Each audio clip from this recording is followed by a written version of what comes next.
Hello guys, I'm Sumer Pudar and you are watching Play Chemistry. So this video is all about ozonolysis. If you have ever heard about it, it is a pretty simple topic जो आपको organic chemistry में score करने में help करता है.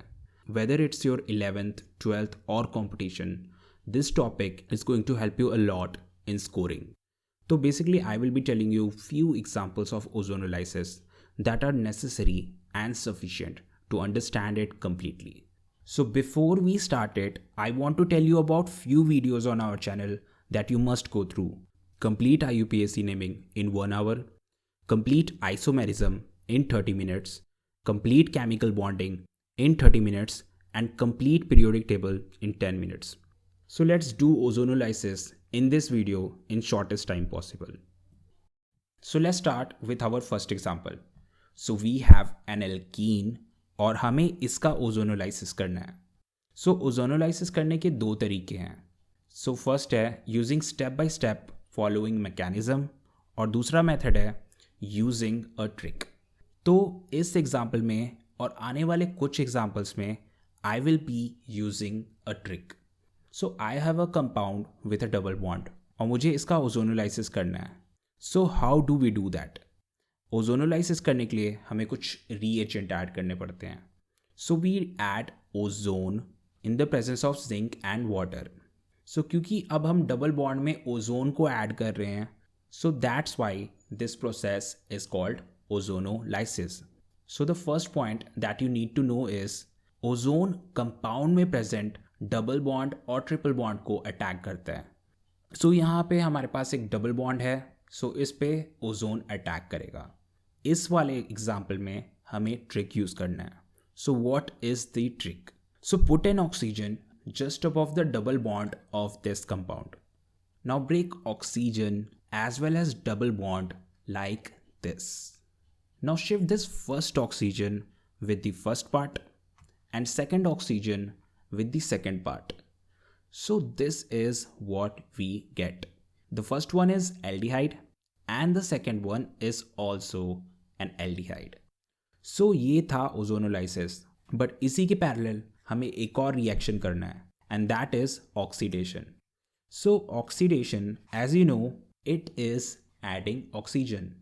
So let's see what are the steps involved in oxidation. So अगर हम इस एल्कीन का ऑक्सीडेशन करते हैं, then in the first step one oxygen will add. Then we will get an aldehyde first.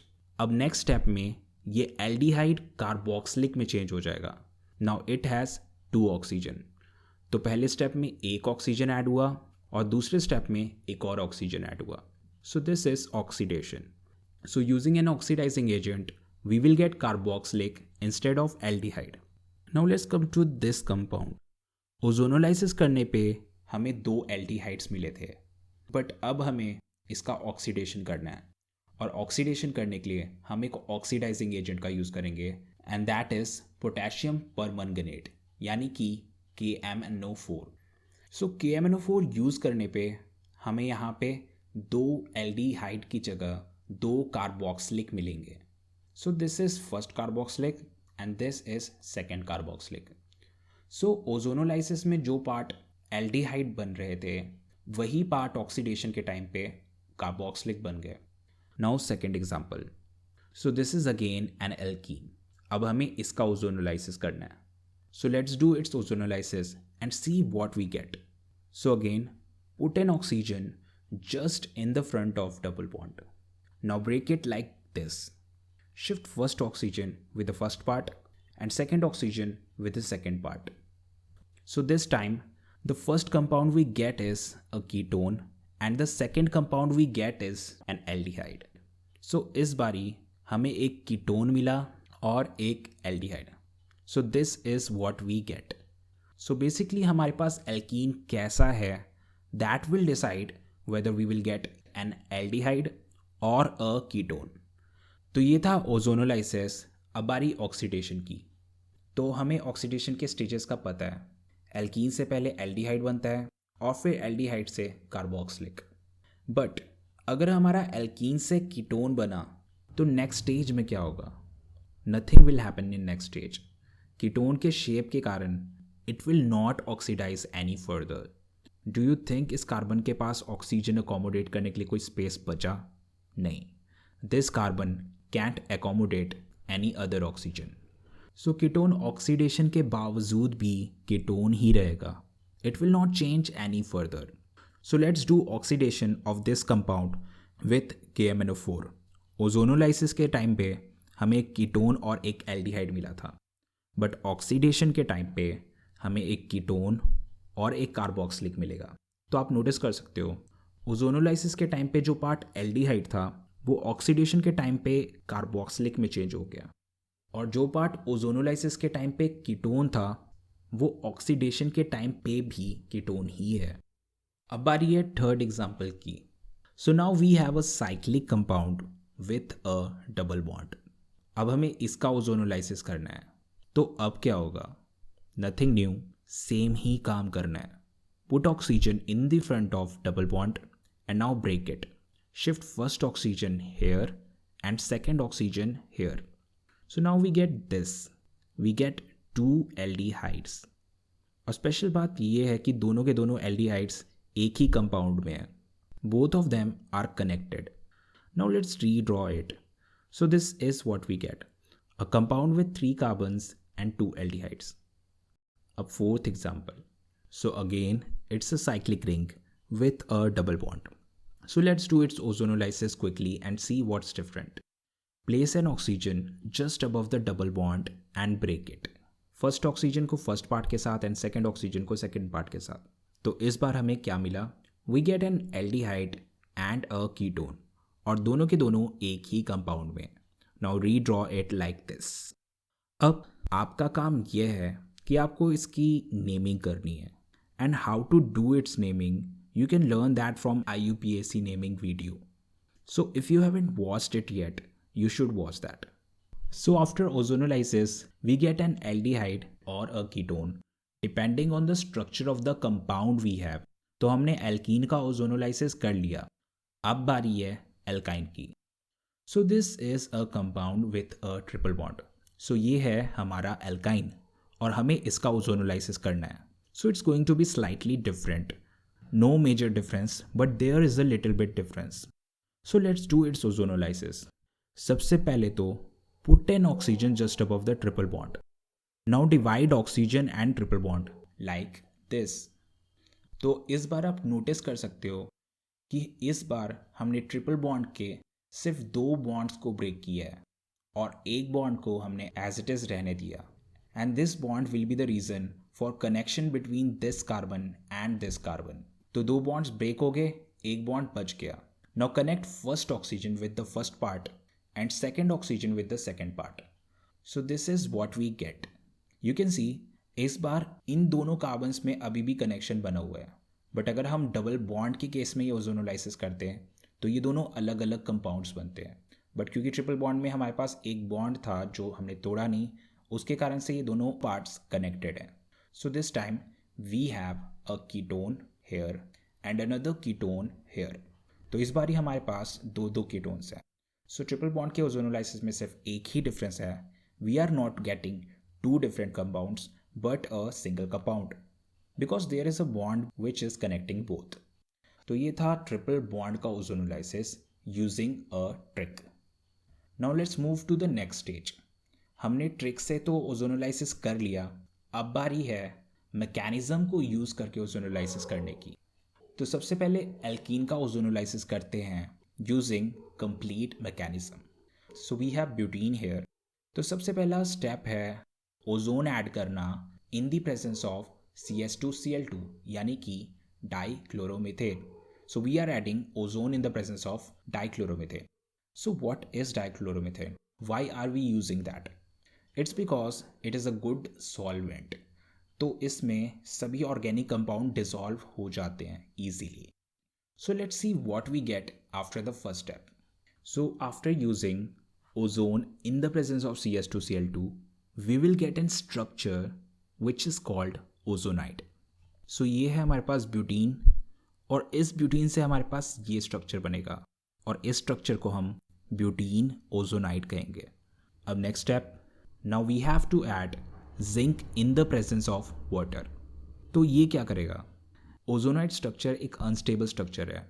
This ozonide structure will break and this is exactly how it's going to break. So we have these three parts. This part gave us an aldehyde and this part also gave us an aldehyde. अब बचा एक oxygen that will go with the zinc. So we get a zinc oxide. So this was ozonolysis of alkene. अब बारी alkyne की.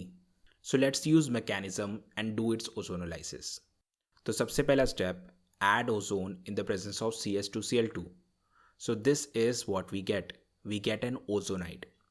तो आप observe कर सकते हो कि ट्रिपल बॉन्ड के ये तीनों बॉन्ड किस तरीके से ओजोनाइड में कन्वर्ट हो गए. अब है next step. So add zinc in the presence of water. तो इससे क्या होगा? ओजोनाइड स्ट्रक्चर टूटेगा. So this is how this structure will break. So जो बॉन्ड्स वीक हैं सिर्फ वही टूटेंगे. तो जितने भी कार्बन ऑक्सीजन बॉन्ड्स हैं या फिर ऑक्सीजन ऑक्सीजन बॉन्ड्स हैं, they will break. All of these bonds are weak bonds. पर कार्बन कार्बन का बॉन्ड स्ट्रांग होता है, सो ये वाला बॉन्ड नहीं टूटेगा. सो ये जो एक सिंगल ऑक्सीजन है वो जिंक के साथ मिलके जिंक ऑक्साइड बना देगा और बाकी जो बचा वो ये है. So this is what we get. We get a structure with two aldehydes. इसकी IUPAC नेमिंग आप अपने आप कर सकते हो, पर इस कंपाउंड का एक पॉपुलर नेम है एंड दैट इज ग्लाइऑक्सल. अब बारी बेंजीन की. So we can do its ozonolysis using a trick, but that's easy. You can do it by yourself. यहाँ पे हम बेंजीन का ओजोनोलाइसिस पूरे मैकेनिज्म के साथ करेंगे. So let's do the first step, add ozone in the presence of CS2Cl2. तो क्या होगा? We will get an ozonide. और क्योंकि बेंजीन में तीन डबल बॉन्ड्स हैं, so we will get 3 ozonides. So that's what we get. जिस तरीके से हम नॉर्मल डबल बॉन्ड का ओजोनाइड बनाते हैं उसी तरीके से यहाँ पे भी बनाना है. बस डिफरेंस ये है कि यहाँ पे 3 डबल बॉन्ड्स हैं तो यहाँ पे 3 ओजोनाइड्स बनेंगे. Now second step is adding zinc in the presence of water. तो इससे क्या होगा हमें पता है, ओजोनाइड ब्रेक होगा. So break this ozonide like this. So these are the 3 compounds that we will get and all of them are same. So this is bond line structure. पर अगर आप इसे एक normal तरीके से बनाओ, so we will get this. So we get 3 glyoxal. Now next compound. Now we have a compound जिसमें double bond भी है और triple bond भी है. अब हमें इसका ओजोनोलाइसिस करना है. So let's use trick to solve it. So place oxygen just above the double bond and triple bond. Now split it. So double bond को split करने पे हमें क्या मिलेगा? We will get an aldehyde from the first part.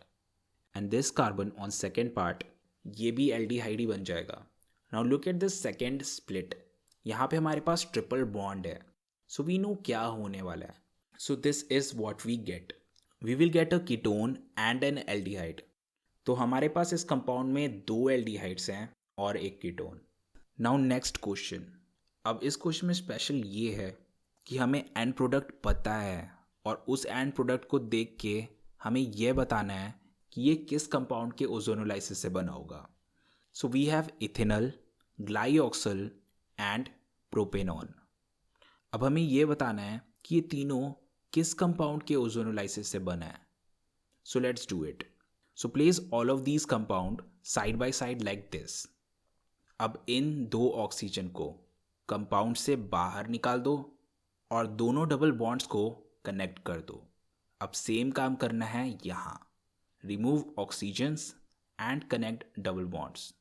So this is what we get ultimately. We get this compound. We get a compound with 2 double bonds and a side chain. अब इसकी naming आप खुद कर लेना. You can watch IUPAC naming video for that.